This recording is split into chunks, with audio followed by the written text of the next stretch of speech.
சுற்றுச்சூழல் அனுமதி பெறும் முன்னரே விதிகளை மீறி மதுரை எய்ம்ஸ் கட்டுமான பணிகள் தொடங்கியிருப்பதாக புகார் எழுந்திருக்கிறது. அண்மை செய்தியாக பார்க்கிறோம். கூடுதல் விவரங்களோடு செய்தியாளர் வெற்றி இணைக்கிறார். வெற்றி, விவரங்கள். கடந்த 5 ஆண்டுகளாக தமிழக அரசியலின் பேசுபொருளாக இருந்த மதுரை எய்ம்ஸ் மருத்துவமனையுடைய கட்டுமான பணிகள் என்பது கடந்த மார்ச் 14ஆம் தேதி அன்று துவங்கப்பட்டது. LNT என்ற தனியார் நிறுவனம் இந்த கட்டுமான பணியை மேற்கொண்டு வருகிறது. அது தொடர்பான விவரங்களையும் புகைப்படங்களையும் தினந்தோறும் எய்ம்ஸ் மருத்துவமனை சார்பில் இயங்கக்கூடிய அதிகாரப்பூர்வ எக்ஸ் தளத்தில் அந்த படங்களான வெளியிடப்பட்டு வருகிறது.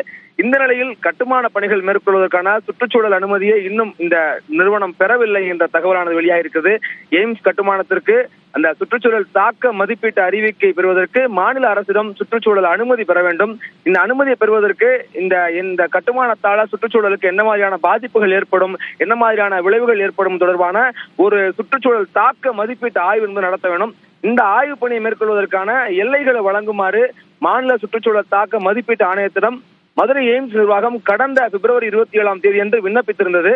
இந்த விண்ணப்பத்தின் அடிப்படையில் சுற்றுச்சூழல் தாக்க மதிப்பீட்டு ஆய்வு மேற்கொள்வதற்கான ஆய்வு எல்லைகளை நேற்று ஏப்ரல் 17ஆம் தேதி தான் இந்த எய்ம்ஸ் நிர்வாகத்திடம் மாநில சுற்றுச்சூழல் தாக்க மதிப்பீட்டு ஆணையம் வழங்கியிருக்கிறது.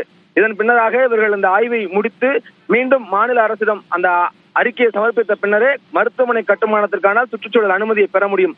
இந்த சூழலில் சுற்றுச்சூழல் அனுமதி பெறும் வரை திட்ட அமைவிடத்தில் வேலி மற்றும் பாதுகாவலர் அமைவதற்கான ஒரு கூரை மட்டுமே அமைக்க முடியும், தற்காலிகமாக அமைக்க முடியும். எனவே இதன்படி இதை மீறி அங்க குழி தோண்டுவதோ கட்டிடம் கட்டுவதோ சட்டவிரோதம் என்று மத்திய அரசினுடைய அலுவல் உத்தரவு தெரிவிக்கக்கூடிய நிலை இருக்குது.